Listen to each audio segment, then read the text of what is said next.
Well, it's a very good morning.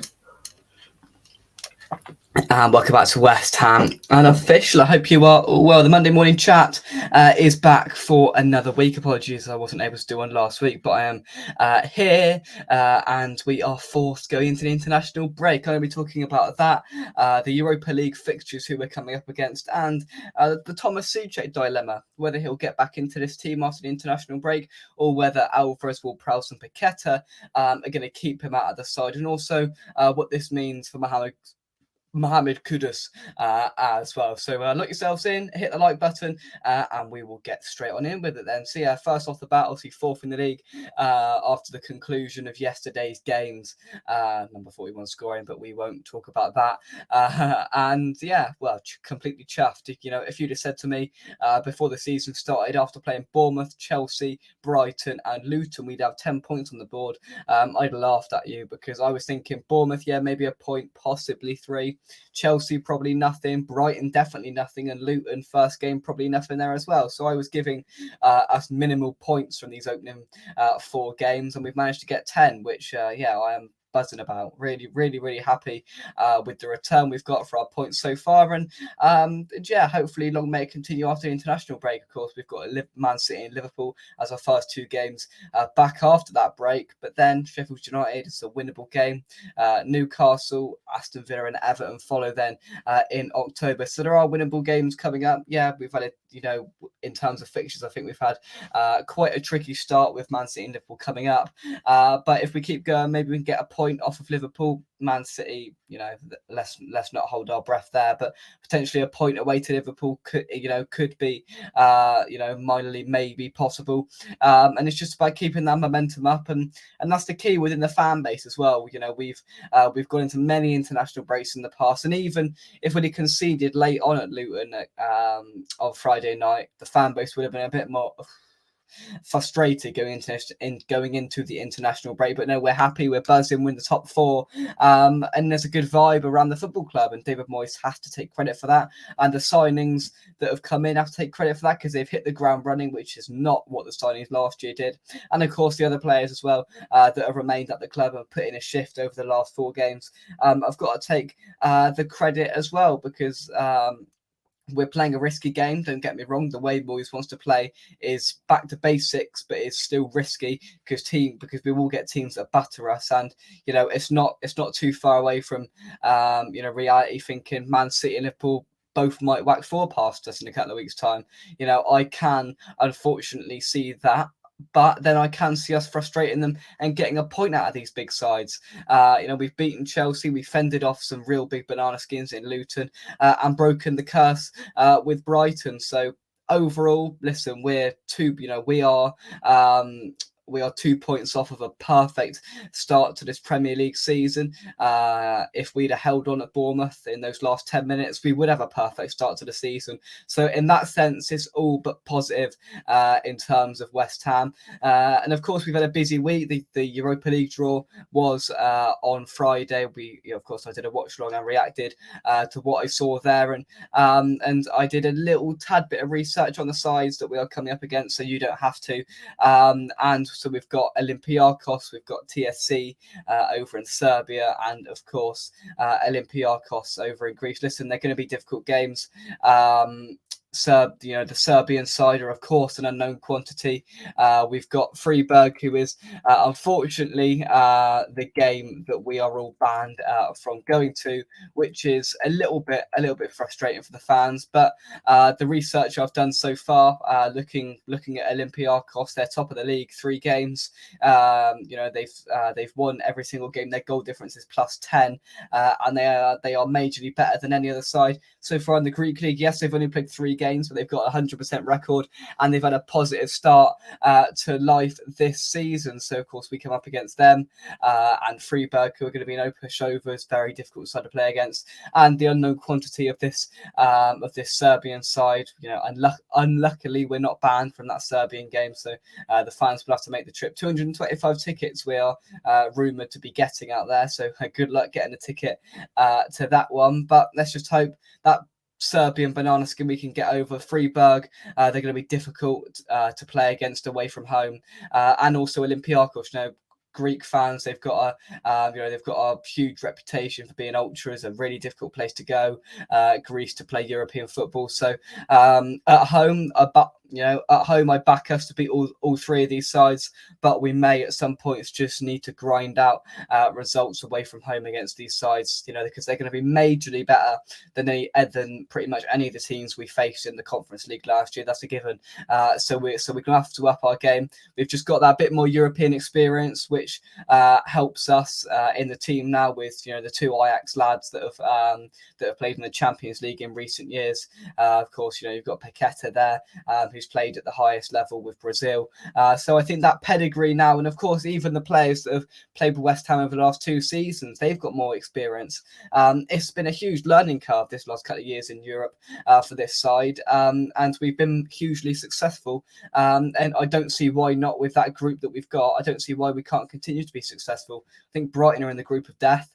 Welcome to European football, Brighton. They've got a few nasty opponents in their group, but in terms of destinations and to get to, it's not the best group in the world, but in terms of teams to play against, we could have got a lot worse, and I'm just contently happy with the teams that we're going to play against. They are going to be difficult games, but you've got to earn your spot in the knockout rounds of this competition, and unless we finish bottom, which I don't think we will, then we're going to have some sort of European football after this group stages. First, we go straight through to the last 16. Second is which we want to really avoid, in my opinion, which means we go into the round of 32 where we face one of the teams that dropped down from the Champions League. So, and then third, we drop down to the world famous Conference League. So second is not where we want to finish, in my opinion. That's just my opinion, because I think there's a huge chance of getting completely knocked out of Europe by a Champions League side that dropped down. So we will of course be eyeing up first, second or third, but first let's try and top the group again. We've topped the group in both of our opening European campaigns, and I don't see why we can't do it a third time with the group that we have been given. Next up, the next topic and final topic I want to discuss is about Thomas Soucek. Now, I put a post on the community page on YouTube. So, if you don't know what that is, go to my channel, click the community tab, and I put sort of comments and posts up on there.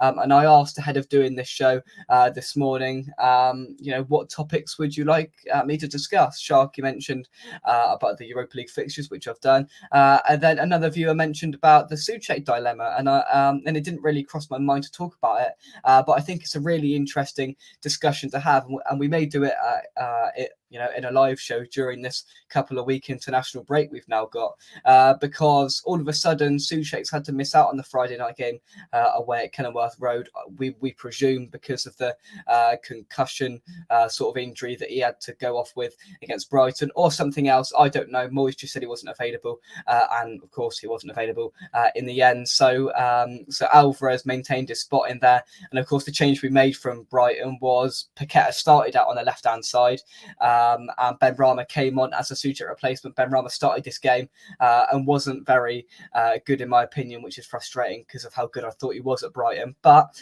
of course Soucek missed out, which solidified that midfield for 2 games running pretty much effectively of Alvarez, James Ward-Prowse and Lucas Paqueta, and they were excellent. I thought the way we were passing the ball around, we are playing a negative style of football, don't get me wrong, but we've got some players, and the way we passed it around, the first instinct for James Ward-Prowse is to get the ball and try to maneuver it forward. The first instinct for Alvarez is to move the ball on quite quickly, and that was evident against Luton because we were passing the ball around really efficiently, really quickly and swiftly, and we weren't particularly getting anywhere and getting forward as much as potentially we would have liked, but we aren't a massive footballing side. We were forced into playing football properly because of the way Luton were playing, because we play similar ways, us and Luton, and those two tactic sort of approaches weren't going to meet head on. It just wouldn't have worked. So we made the adaptation. We switched and we shifted to taking more of the ball and maintaining more possession, which we haven't done in recent weeks. So that, even more multiplies how good I think, our performance was. Well, I wouldn't say how good our performance was, how good how effective we were to being able to change to the scenario and change to the opponent, which I think we did excellently in the game. We got 3 points out of it, so we can't complain too much. And the way we were passing it around just wouldn't happen with Thomas Soucek in that midfield. Now, Moyes is going to have a huge decision to make after this international break, because one can assume that Thomas Soucek will be okay and available for selection for this Man City game after the international break. He's very much backed Thomas Soucek in his West Ham career, whether he's been playing well or whether he's been playing crap. David Moyes has backed Thomas Soucek, and it's got him a hell of a lot of criticism, particularly over the last 12 months because of his performances. But his performances have picked up. They were marginally better, I thought, in the opening 3 games he played. And now he's had to miss out. He's been, he's had to miss out on the game, which meant somebody else has come in, and we've got healthy competition in that midfield area because of the signings we've made. And now we seem to have a bit of a flow, a bit of fluidity with the midfield 3 that I've previously mentioned. So will Moyes opt back and go to his old, ever-present Thomas Soucek? I don't know. I'm not too sure. To be honest with you, I've just set myself up to answer that question, but quite frankly, I haven't got a clue. I'm really bemused to what Moyes will do come September the 16th, where he's got that decision to make, whether he picks Soucek or whether he keeps that same midfield that won at Luton. I wouldn't want to be David Moyes. Well, I know the decision I'd make, but we also all know the tendencies that David Moyes has. He likes Soucek and he'll play him at any given possibility. And despite he has played well in the first couple of games, I think it's an absolute no-brainer to start that midfield that played at Luton against Man City on September the 16th.